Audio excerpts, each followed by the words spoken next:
Hola, ¿qué tal amigos? Les saluda nuevamente Alejandro Marcano Santelli y esto es Sin Filtro por Univista TV. Vamos a escuchar a continuación, antes de conversar con mi invitado analista político Orlando Matgiali, a el secretario de Estado Marco Rubio. Ha hecho unas declaraciones a días de comenzar esta mesa de trabajo, de transición, de negociación, no sabemos cómo definirla aún, pero se refirió a María Corina Machado.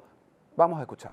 Said that next month, I think they're going to start this transition First week of talks, August, yeah. Yeah, between the interim government and The 2015 Assembly. The 2015 Assembly. Is there going to be a direct role for Maria Corina Machado and her opposition movement at one? Well, that's up to the Venezuelans to decide. I'm sure she can play a role if they allow, if they want her to. The 2015 National Assembly is the government that we recognized up. That's the government we had recognized up until these changes when we have these interim authorities. But we think it's a really good development. In the end, I would say that in order for Venezuela to have the reconciliation that country requires to move forward on all these other projects, every element of Venezuelan society needs to be represented. And obviously Maria Corina represents an important element of that. I mean, she's got supporters there and people that are supportive of her. And there are others as well. But a reconciliation process, we are there to facilitate it, not to dictate it. And we will certainly provide guidance and support in the direction that it moves forward. We think it's important for the country to do that. And there's a lot to work on. I mean, if you think about in a country like that's been under a regime now for 20 to 25 years, political parties have to transition from being street protest movements to electoral forces. You have to have a free and open press so you can communicate it. You have to have an electoral council that actually accurately count the votes. You have to have enough security in the streets to ensure that the ballot box is safe and people aren't being intimidated. There's a lot that goes into an election. Then creating the infrastructure for an election that really was not invested in for a very long time, and in some cases they were hostile towards. So there's a lot of change to happen. But what it requires is patience, persistence. We have to stay on top of it because these transitions do take some time. They don't need to take a decade or even 5 or 7 years, but they take more than a few weeks, especially when you're dealing with something that's been in place for 25 years. Unfortunately. Bueno, antes de conversar con nuestro invitado, he buscado la definición en la Real Academia Española de elemento. Es un elemento importante para la oposición, es la frase que señala Marco Rubio, significa que esa persona o grupo tiene un papel relevante dentro de la oposición. María Corina Machado representa un elemento importante para la sociedad venezolana. En diplomacia se habla precisamente de esta definición. Orlando, bienvenido. Cuando se refiere no a una persona que tiene un liderazgo o la puede tener, pero no es fundamental para. Para la lectura que haces, ¿qué dijo el secretario de Estado? No dijo nada. O sea, la diplomacia es el arte de decir lo que no se está diciendo. Así hemos visto la interpelación en días pasados de un alto funcionario del Departamento de Estado que se le increpó directamente a hablar sobre la posible vuelta de María Corina Machado y expresó que él la desea más. Teniendo el poder para garantizar esa vuelta al país, no la han expresado abiertamente. Ser un elemento dentro de las condiciones nacionales es una variable y no una constante. El idioma apropiado para lo que se pretende debería ser es un factor determinante o alguna de estas palabras que serían más positivas en referencia al tema que se está tratando, porque ni siquiera podemos decir que es una intención. Ahora fíjate, hay algo también fundamental y destacable de esta declaración de Marco Rubio. Habla de que no va a dirigir, va a acompañar esta mesa de trabajo que ya fue designada Dinora Figuera y asume que a quien reconocen es a esta asamblea del 2015. Es decir, Dinora Figuera, quien por cierto también ya minutos después de esta declaración ha señalado que María Corina sí es algo importante dentro de la sociedad, como se ha señalado. Pero fíjate, ¿cómo se debe estar conformando esta mesa cuando hay muchos elementos que deben conformarla, pero no participarán? Es decir, ella escogerá a políticos cercanos a ella, es decir, Primero Justicia, lo que representa a Leopoldo López y Enrique Capriles, Primero Justicia y Voluntad Popular me refiero. ¿Cómo crees tú que se está diseñando esta mesa? ¿O habrá tecnócratas en parte de estos 300 que fueron enviados, anunció Estados Unidos también recientemente? Mira, yo considero que esa mesa es un saludo a la bandera, es un paso necesario desde el punto de vista, vamos a decir, diplomático, pero no representa mayores características en cuanto a los logros que se pretenden presentar al país.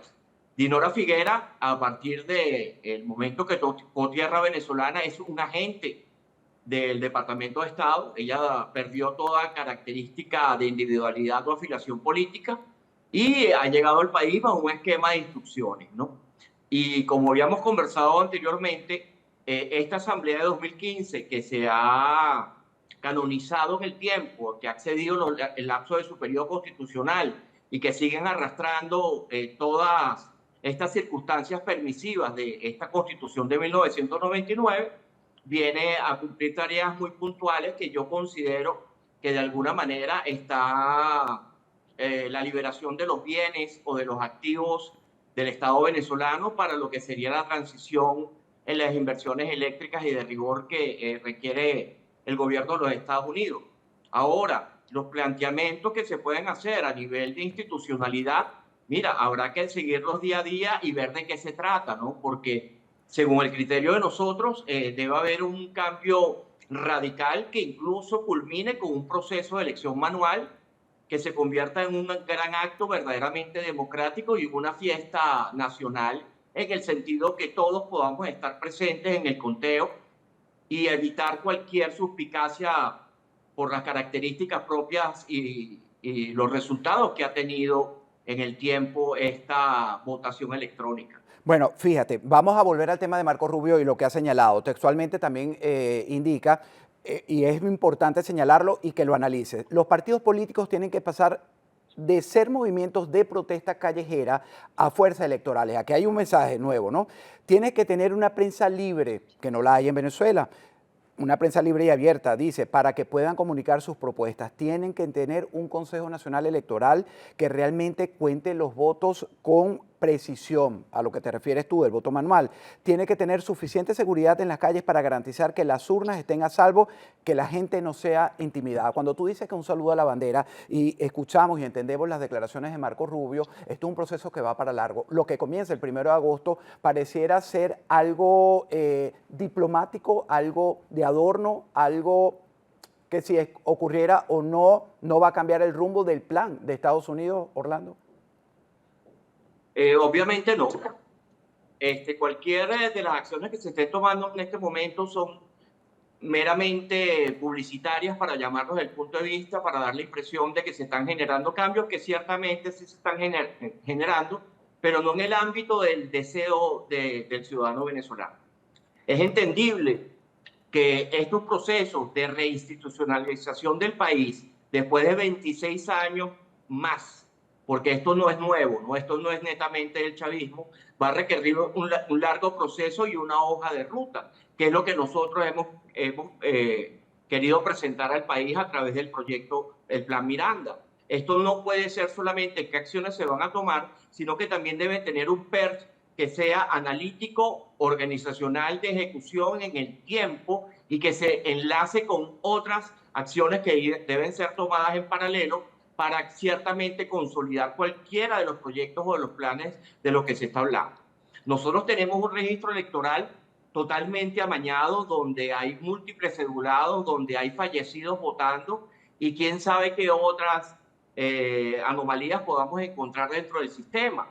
Entonces nosotros deberíamos hacer un nuevo REP a través de la próxima elección que se dé. Ahora bien, también nosotros estamos exigiendo que se tome en cuenta la segunda vuelta electoral, porque debemos tener un proceso de decantación donde la emocionalidad del voto pase a ser un voto de conciencia, un voto pensado, calibrado, en base a lo que dice Rubio, que los partidos políticos deben dejar de ser elementos de protesta y dedicarse a lo que nunca han hecho en Venezuela, que sea un mecanismo de propuesta que plantea cada una de estas organizaciones políticas que sabemos que no tienen nada, son cascarones vacíos, mientras que el ciudadano de a pie, para llamarlo de alguna manera, no se atreve a hablar porque en Venezuela lamentablemente todavía hay que caminar sobre cáscaras de huevo ante el temor y la represión que aún está vigente. Ahora fíjate, yo quiero entender cómo la ciudadanía venezolana en la que tú formas, has hablado de este plan Miranda, ya vamos a explicar un plan que luce conservador, pero quiero que me digas cuál es la diferencia entre ese y el plan Tierra de Gracia que había presentado el último grupo político que lidera María Corina Machado, con la realidad de Venezuela. Es decir, no hemos conseguido eso, la libertad. Estamos, como tú dices, caminando prácticamente, yo no diría en cascarones vacíos, sobre botellas de vidrio rotas y con grandes pedazos que en cualquier momento te van a cortar. Y Para conseguir eso se va a tomar un largo tiempo. ¿Por qué siguen presentando propuestas como si se tratara de un país, perdona la crítica si la sientes de esta manera, como si se tratara de un país normal o que ha alcanzado una cierta normalidad? Bueno, los proyectos que hemos visto pretenden darle normalidad a lo que existe. Nosotros pretendemos un rompimiento total y una hoja de ruta muy definida de hacia dónde se debe dirigir el esfuerzo, no solamente del Estado, sino el esfuerzo ciudadano, empresarial y de las fuerzas vivas del país. No podemos hablar simplemente de que queremos hacer esto sin explicar cómo lo vamos a hacer o cómo vamos a llegar a esos puntos. Y para nosotros un elemento determinante es la educación. La modificación del sistema educativo para direccionarlo hacia el plan general de la nación o hacia dónde se dirige el Estado como tal. En estos proyectos vamos a decir que nosotros para hacer un símil es una carta al niño Jesús. Niño Jesús, yo me he portado muy bien y quisiera que esto pasara, quisiera que esto se hiciera, pero no se plantea una posibilidad y unos tiempos para que las cosas se realicen. Algo que conversé contigo anoche es que hay una necesidad de depurar el Estado y de, lamentablemente, liquidar al menos a 4,5 millones de personas. Pero dentro del concepto del programa que tenemos nosotros, esa gente no va a quedar desamparada, esa gente se va a dirigir a la empresa privada a través de mecanismos de beneficios para las personas que en este caso aumenten un 10% de la nómina en cuanto a la eliminación o el condonamiento o lo que sería la eliminación de los pagos tributarios que correspondan a 1 o a 2 años, mientras a su vez se modifica el sistema tributario nacional, que no es ni siquiera un dique de contención, es un muro que impide el crecimiento de cualquier empresa, es una piedra enorme para trasladar en una economía sumamente golpeada. Fíjate, el presidente Donald Trump y la actual administración, los cambios que ejecutaron a partir del 3 de enero implicó fuerza militar, destituir, matar al enemigo. Fue una operación quirúrgica. Sin embargo, meses antes también habían acabado con el tráfico de drogas, haciendo una operación en el Mar Caribe y también en el Pacífico, precisamente, donde veamos que la salida no fue diplomática, no te voy a llevar a la cárcel, voy a conversar contigo, te doy la oportunidad. Son criminales, fueron tratados con criminales. En este plan Miranda que ustedes plantean, que suena conservador, ¿aplicarían la fuerza para controlar a todos estos factores que existen, siguen existiendo, el chavismo, y que no quieren la libertad, sino simplemente se han acostumbrado a perseguirnos, matarnos, desaparecernos? ¿Cómo queda esa palabra, la violencia, en el plan de ustedes, en el plan Miranda? Mira, hablemos de justicia, ¿no? Aquí todo el que haya incurrido en cualquier tipo de delito debe ser presentado a la justicia. Por supuesto. Nuevamente, ¿a qué justicia? ¿Esta justicia que tenemos que es una injusticia? No, hay que ir estructurando paso a paso qué es lo que queremos hacer. Ahora bien, si hay alguna negación, oposición a que el Estado prevalezca en el sentido de generar paz y implemente la justicia, por supuesto que la fuerza es una opción.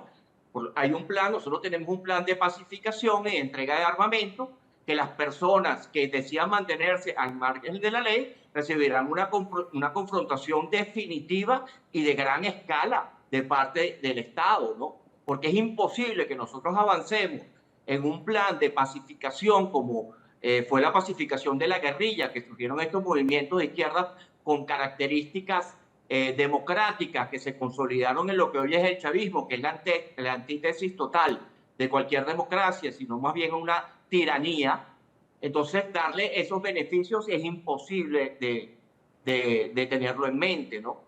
De aquí, cada quien que se resista a las nuevas normas de convivencia deberá ser confrontado con el tenedor absoluto y que mantiene el monopolio de la violencia, que es el Estado. Pero nuevamente, Alejandro, ¿con quién? ¿Cuáles son nuestros militares? ¿Cuáles son nuestros cuerpos de inteligencia? Nosotros tenemos un aparato de represión que carece de las características propias de la inteligencia. Nosotros tenemos un cuerpo de inteligencia política, que es lo que llaman el SEBIN, que está patrullando con vehículos de colores y uniformes maravillosamente vistosos, cuando su trabajo precisamente debe ser soterrado y bajo las sombras. Entonces nosotros tenemos una distorsión de tal magnitud que es imposible decir, vamos a hacer esto sin tomar en cuenta las razones y las circunstancias que hoy están presentes en un Estado leonino, voraz, incapaz que se manifestó con la tragedia de los terremotos duales de La Guaira, cuando fue la anarquía la que salió a dar soluciones al país, por una ausencia total de Estado. Ahora fíjate, el presidente Donald Trump, ¿por qué debería o ustedes supondrían que aceptaría, porque es el tutor, no lo vamos a olvidar, desde el 3 de enero nosotros estamos tutelados, aquí no mandan Dinora, ni Jorge Rodríguez, ni Delcy, aquí las órdenes las manda Estados Unidos, las filtra Marco Rubio y se ejecutan a través de estas piezas que son llamados por algunos como cachorritos. ¿Cuál del plan Miranda que ustedes están presentando convencería a Trump y a la administración de que con esta gente sí se puede trabajar? Esta gente está pensando lo mismo que yo, son radicales. Y te lo hablo por la palabra conservador, porque la mayoría de nuestros partidos políticos, incluyendo todo el liderazgo, son socialdemócratas, es decir, partidos socialistas de la izquierda, centroizquierda. ¿Con qué convencerían, si les tocara hacerlo al presidente Trump y a la administración, de que su plan tiene cierta similitud con lo que él se ha planteado? Mira, nuestro plan es conservador como conservador es el Partido Republicano. ¿Entienden? Nosotros vamos basados sobre la esencia de lo que fue tradición, familia y propiedad, para decirlo en algún momento, que fue un movimiento más de carácter religioso, pero en el aspecto social son las bases elementales del conservadurismo. Ahora bien, ¿por qué? Fíjate que nosotros conocemos varias empresas, como son Apple, Walmart y una cantidad de mega empresas, que nosotros no sabemos quién es el CEO o el presidente de esa compañía, pero sí sabemos que es la empresa. Lo que nosotros estamos promocionando y queremos difundir para captar la atención de los venezolanos, para hacer críticos, a evaluar las propuestas que tenemos, no solamente nosotros, porque hay propuestas maravillosas. En España se está trabajando activamente y nosotros estamos dándole seguimiento a todas estas cosas porque no tenemos la verdad absoluta. Pero lo que sí tenemos es qué hacer y con quién hacerlo. No importa quién lo haga. Nosotros tenemos una capacidad de profesionales en el país e incluso fuera del país que son de primera línea y podrían llevar cualquier proyecto nacional al éxito en el plazo pertinente bajo una estructura de guías que los lleve a esa realización. Entonces, el asunto es hacer una oferta, entender. Pero me gustaría, porque es muy político lo que está diciendo, no lo estoy entendiendo realmente. Es decir, parece más de los planes que he escuchado hasta el momento. Perdona. Mira, la franqueza. ¿Cuál es la? Okay. Aquí hay que acabar con esto. Y acabar con esto significa acabar con lo que ha sido Venezuela hasta ahora. Hay que hacer una nueva Venezuela. Y hacer esa nueva Venezuela requiere dos cosas: mucho valor y un sacrificio enorme para hacerlo. Porque nada de lo que se tiene que hacer va a ser popular o populoso, más allá del sentido práctico de lo que son las perspectivas de futuro. Nosotros tenemos que hablar de la desaparición o la destrucción total del Estado para llevarlo a su mínima expresión y refaccionarlo a las necesidades del país. Nosotros tenemos que acabar con los paradigmas éticos y morales de los venezolanos que se han acostumbrado a vivir de un socialismo que es castrante, que inhibe el éxito y que se ha acostumbrado a vivir de las dádivas sin perspectivas de futuro. Aquí hay que hacer muchísimas cosas que requieren una gran tenacidad, un gran valor y, mira, amor por el país. Me lo estás diciendo, hay que ser drástico y convencer y trabajar, porque yo no creo que se convenza. El pueblo venezolano, como tú bien lo has mencionado, se ha mal acostumbrado a que alguien le resuelva. Si no es un mesías, ponen a una mujer, ponen a un burro con sarna, creo que la expresión me la dijiste tú en una conversación que tuvimos, y apuestan por él. Pero el pueblo venezolano no está dispuesto a ser radicales. Y ahí es donde entra mi gran temor, y por eso sigo confiando en la opción. Yo creo, Alejandro, que para entrar en una especie de caracterización, hace 2000 años apareció un hombre que contó con 12 personas. Y ese hombre cambió el curso de la humanidad. Nosotros no necesitamos a millones de habitantes, millones de ciudadanos, millones de venezolanos. Necesitamos a un grupo valiente y convencido, con capacidades técnicas y profesionales suficientes para llevar esto adelante. ¿Entiendes? Aquí no hay que convencer a nadie. Aquí hay que trabajar con los convencidos, y los convencidos somos muchísimos más, porque somos personas que no participamos en redes, ni andamos con diatribas, ni especulando ni discutiendo con pendejos, porque cuando tú discutes con un pendejo, él te va a llevar a su terreno y te va a ganar por experiencia. Aquí las discusiones se agotaron. Es decir, un gobierno sería lo que plantean en este plan Miranda, un gobierno tipo Bukele en El Salvador. Yo diría que un poco más radical o totalmente radical, porque este es una transición, no lo vamos a llamar gobierno. Obviamente es un gobierno, pero es un espacio de tiempo donde se debe de readecuar el territorio, la legalidad, la constitucionalidad, los parámetros educativos, la dirección económica del país. Debe haber una reconformación del Estado, donde nosotros incluso planteamos volver a las 7 provincias originales porque son causas naturales de desarrollo y debemos entender cuáles son los potenciales de cada estado para desarrollo de vías de comunicación agraria, fluvial, de tranvía, y es un proyecto bastante amplio. Hay personas que me han dicho, coño, pero concéntrate en algo, concéntrate en la parte taxativa, concéntrate en la parte de educación, pero es que nosotros en este momento requerimos de un master plan. ¿Entiendes? Un master plan y un PER que diga en los primeros 100 días habrá que hacer esto y así ir avanzando mientras vamos evaluando la eficacia de cada uno de los programas que se va implementando, porque ciertamente nosotros tenemos programas sociales que van a cumplir o a satisfacer la disconformidad o la disparidad propia de los cambios que se van a generar, pero no políticas sociales como por ejemplo lo ha sido el vaso de leche escolar, que ha sido un gran fracaso durante 50 años, donde el Estado no ha sido capaz de permitir que los venezolanos tengan un vaso de leche para sus niños. Entonces, es algo que es orgánico, entiende que estamos dispuestos a escucharnos, a utilizar la mayéutica como mecanismo de comprensión y abiertos totalmente a cualquier discusión, Alejandro. Yo creo que el presidente Trump les compraría bastante cercano esta propuesta del plan Miranda. Sigo desconfiando de nuestra población y aunque me pones el símil de Jesucristo con este grupo con el que transformó a la iglesia, que a pesar de todas las persecuciones tiene 2000 años vigente, pues suena bastante interesante. ¿Cuál es la mayor debilidad que tienen actualmente ustedes? Oye, la difusión, hermano. Nosotros estamos en un sistema cerrado donde está bajo el control del dinero. Aquí lo que antes eran medios, ahorita son los llamados influencers que carecen de ética, carecen de lineamiento, de pensamiento filosófico y se manejan según la conveniencia, el trending topic, porque hay un afán de seguimiento, de valoración de lo que son ellos en sus egos y no de la información que producen. Aquí hablar de las cosas incómodas produce rechazo. Particularmente yo mantuve durante mucho tiempo una cuenta anónima por necesidades de seguridad y me llamaban G2 y yo firmaba sus G2 de confianza. Pero personas independientes como tú son muy pocos, porque los grandes medios y las plataformas digitales son susceptibles al dinero, ¿entiendes? Y lamentablemente el dinero es el mayor corruptor de la humanidad.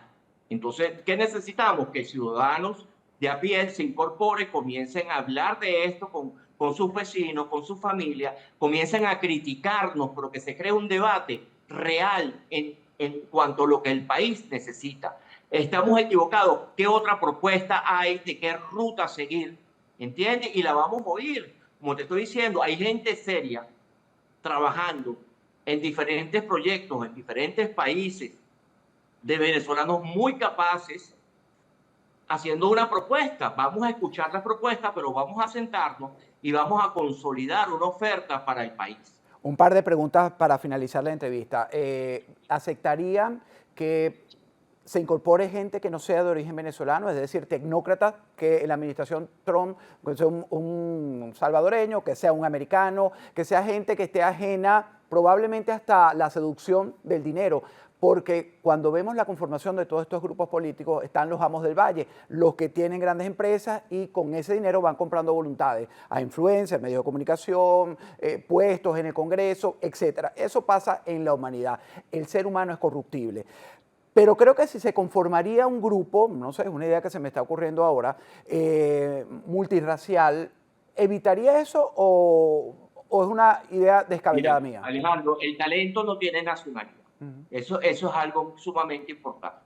Y nosotros estamos tomando experiencias exitosas de otros países que quisiéramos escuchar de primera mano cómo se instaló, cómo se adelantó, qué problemas principalmente fueron consiguiendo en el camino para nosotros estar preparados cuando una circunstancia similar se aplique en el país. En cuanto al dinero, se está registrando una ONG en el extranjero y nuestra ambición es dirigirnos a entes, organizaciones de corte conservador o incluso de corte liberal para buscar formas de financiamiento, porque esto necesita dinero. Es una verdad que todos manejamos, es algo delicado, porque muchísima gente se ha venido lucrando del dolor, ha venido aparentando y construyendo circunstancias que le permitan lucrar y lamentablemente no estamos exentos de la crítica, pero no estamos dispuestos a aceptar dinero de personajes conocidos, muy allegados, por ejemplo, a fuentes de la oposición, que hicieron su fortuna desde el chavismo y que hoy han pretendido lavarse la cara con estos personajes oscuros que sabemos quiénes son.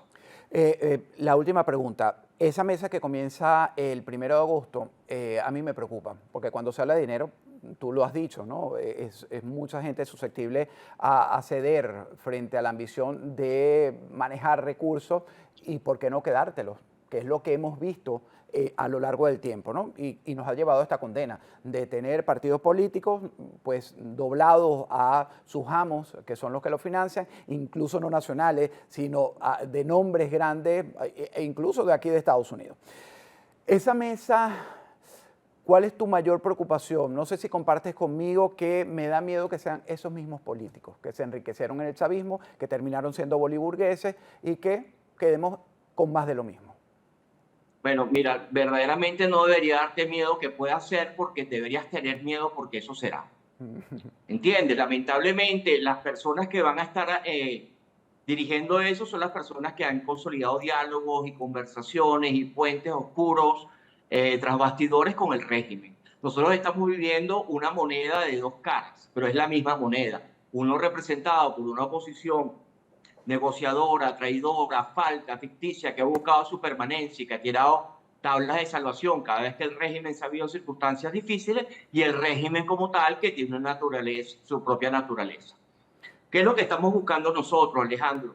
Nosotros no ofrecemos dinero, no ofrecemos mansiones, no ofrecemos villas, nosotros ofrecemos trascendencia, que es algo que no se compra. Si nosotros logramos consolidar este proyecto y llevarlo adelante, nosotros seremos los organizadores o las piedras angulares o el capital de inicio de un gran país como está destinado a ser Venezuela.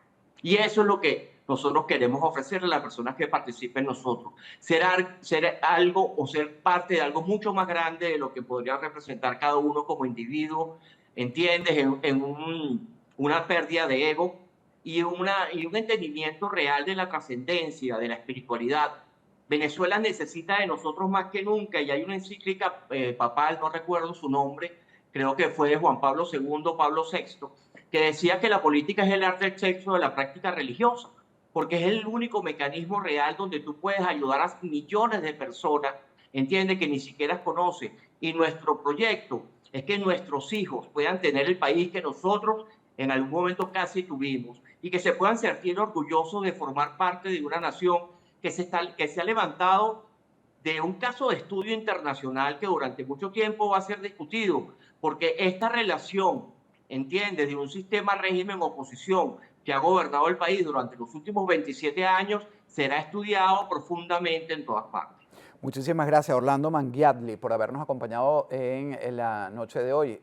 Agradecidos, les haremos seguimiento y veremos cómo termina esto, y analizaremos quizás en alguna otra oportunidad esta mesa de trabajo que se inicia el sábado 1 de agosto. Amigos, quiero también darles las gracias a ustedes por acompañarnos, por suscribirse, por compartir este contenido en nuestros contenidos en Univista TV. Soy Alejandro Marcano Santelli, de Sin Filtro. Me despido hasta una próxima oportunidad.